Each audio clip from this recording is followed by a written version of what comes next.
Thank you very much, Mr. Chairman, Member of Parliament for St. Joseph and our Minister of Health.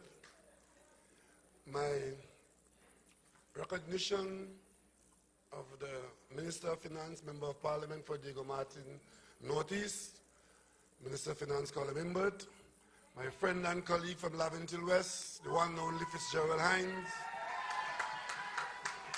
and my former seatmate in the Parliament, now Chairman of the Southern Laventille Corporation, our one and only Mr. Anthony Roberts, local government specialist.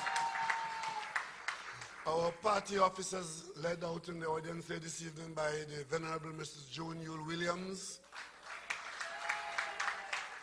My other cabinet colleagues, led by the Member of Parliament for Aruka Maloney, Mrs. Camille Robinson-Regis, our Lady Vice Chairman, other cabinet members, other party officers, chairmen and members of corporations, and a special recognition to our stalwart. It's such a pleasure having you here this evening.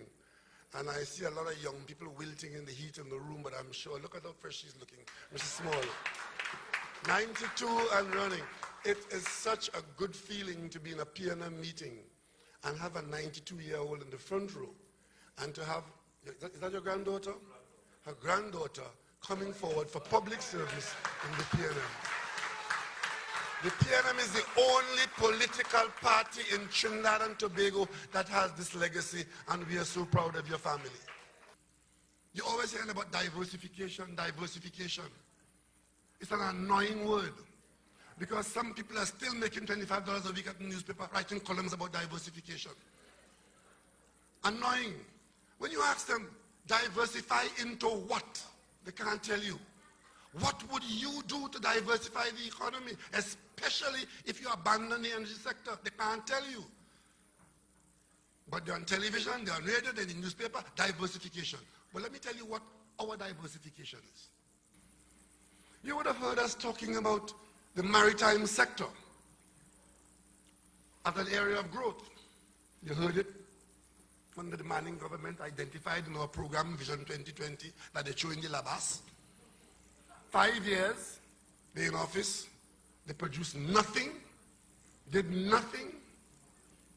But I can tell you, we are on the verge now of trying to move from talk to action.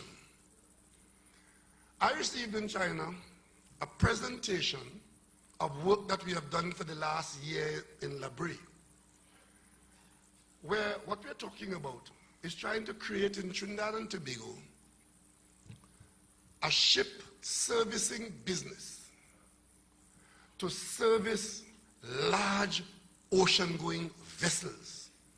And the reason why we target that business in China is because that is what they're good at.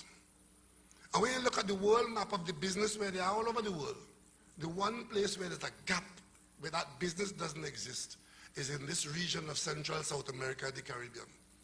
And we've said to the Chinese, we want to partner with you to establish that kind of facility in Trinidad and Tobago, but we want you to have skin in the game. We want you to have equity in it. We don't want you to build anything for us and then walk away and leave us with it. And when we can't pay for it, they say, well, give it to me for the debt you owe me. But if you are an equity partner, you handle 200 ships a year. I'm talking about huge ocean-going vessels, cargo vessels in particular, Panamax vessels. If we get some of those vessels in Trinidad and Tobago, it comes in an area where we have expertise, we have skills.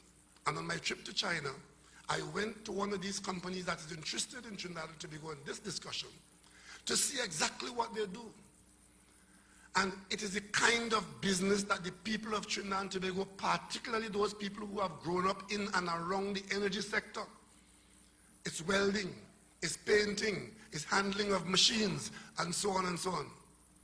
And they have made a proposal to us for a business in Trinidad and Tobago. And we are well advanced in those discussions, and I hope that it comes to fruition, because we're not just talking, we are talking about partnering with those who are involved in that business. And if we do that and have that kind of business in Trinidad and Tobago, it will have a large and positive impact on the economy of Trinidad and Tobago, particularly in South Trinidad. So these are the kinds of things that we are doing, and you'll see and hear more of them in the weeks and months ahead. When I met with the president and the premier of China, we had these discussions, because you know a lot of these Chinese companies, because of the nature of the Chinese system, these companies are government-owned.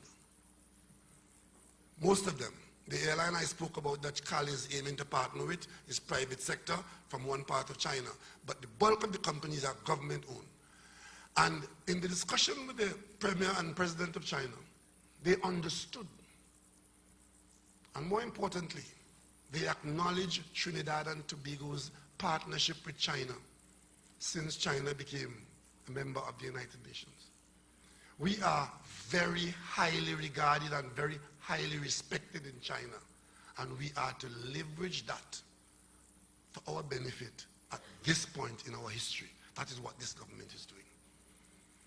And the heads of the Chinese government indicated to us that they accept our position of not simply providing opportunities for Chinese contractors, but that we need that equity investment, that foreign investment. And they've indicated that they're happy to have their companies participate in enterprises which are commercially sound. And that is why I went to China, to get that position for companies that can invest, that have the wherewithal to invest in Trinidad and Tobago. Some of the largest banks in the world today are Chinese banks.